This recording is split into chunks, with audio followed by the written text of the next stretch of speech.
যেখানে সরকারের একটি টাকা বিনিয়োগ করতে হয় না, সারা বাংলাদেশের বস্তিবাসী আমাকে দিয়ে দেন, শুধু একটা আইনত কাজ করার সুযোগ দিয়ে। কিছুদিন আগে আমরা দুদকে ঘেরাও কর্মসূচিতে গিয়েছিলাম। দুদকের যারা দায়িত্বে আছেন তারা আমাদেরকে কথা দিয়েছেন, মহাপরিচালক সাহেব কথা দিয়েছেন যে উনি আমাকে একটা কোর্ট থেকে কাগজ আনতে বলছে যে এখানে কোনো দুদক কোনো স্টে অর্ডার আছে কিনা। আমার সেই স্টে অর্ডার নাই, সেটা আমি কাগজ পেয়েছি।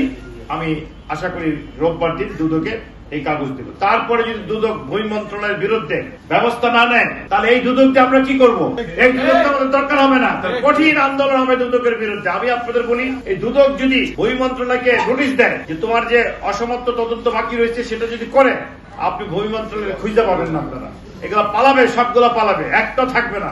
যারা দায়িত্বে ছিল পাবেন না আপনারা খুঁজে, আমি গ্যারান্টিতে বলতেছি। দুর্নীতি কত প্রকার এবং কি কি এই ভূমি মন্ত্রণালয় সেটা করেছে। কাজে আমাদের সরকার বাহাদুরের কাছে আমাদের দাবি, প্রধান উপদেষ্টার কাছে, ভাই আপনি কেন এদেরকে এইভাবে কাজ করার, অবৈধ কাজ করার সুযোগ দিচ্ছেন? আপনি তো আমার সাথে দেখা হয়েছে কিভাবে, আমরা যখন আপনি দায়িত্বে আসতেন তখন আমরা আন্দোলন সংগ্রাম করছিলাম আগস্ট মাসে। আপনি করলেন কি, বললেন যে না আপনারা আন্দোলন করেন রাজপথে, আপনারা সবাই আবেদন করেন। আমি তো আপনার কাছে আবেদন করেছিলাম এই 22/8/24 সালে, যেটা আপনি রিসিভ করেছেন 2/9/24। আমি আবার বলছি 2/9/24 প্রধান উপদেষ্টার কার্যালয়ে আমাদের আবেদনটি গ্রহণ করে রিসিভ দিয়েছে। এবং এখানেই শেষ না, প্রধান উপদেষ্টার কার্যালয় আমাকে 11 সেপ্টেম্বর 2024 উনি আমাদের যে দাবিটা ছিল এই দাবি গ্রহণ করার বিষয়ে তারা বললেন, একটা চিঠি দিলেন প্রধান উপদেষ্টার কার্যালয় থেকে। কাকে দিলেন? উনি চিঠি দিলেন সিনিয়র সচিব জননিরাপত্তা বিভাগ, বাংলাদেশ সচিবালয়কে।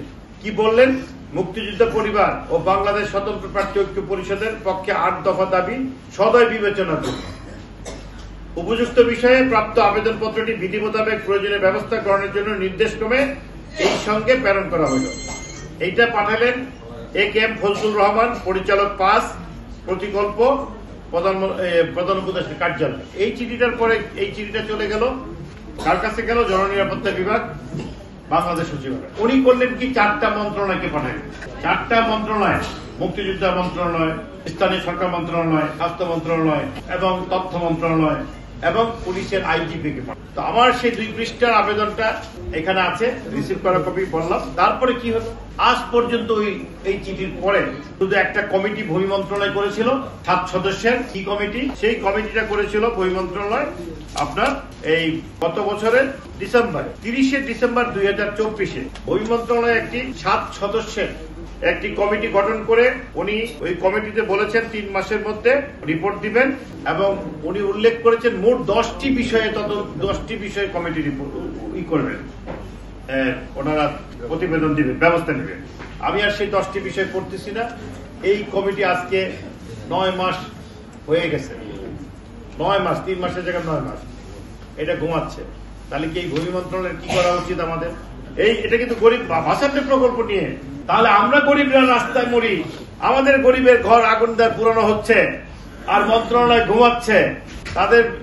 তাদের সময় নাই এই রিপোর্টটা দিয়ে প্রধান উপদেষ্টার কাছে পাঠালেন। আর আমাদের প্রধান উপদেষ্টার সিস্টেমই বা কি? উনি এরকম একটা অর্ডার দিয়ে পাঠাইলেন, তিনি খোঁজ খবর রাখবেন না, তার সিস্টেম কাজ করে না। উনি তো একটা রিমান্ডের চিঠি দিবেন, ওনার কাছে খবর দিবেন, তলব করবেন, জিজ্ঞাসা করবেন, অর্ডার করবেন, তো প্রধান উপদেষ্টা ঘুমাচ্ছেন। তো সেই জন্য মাননীয় প্রধান উপদেষ্টাকে বারবার বলছি, আজকে আমরা প্রধান উপদেষ্টার বাড়িতে আমরা স্মারকলিপি দেওয়ার জন্য আমরা আজকে রওনা দেব মিছিল আকারে।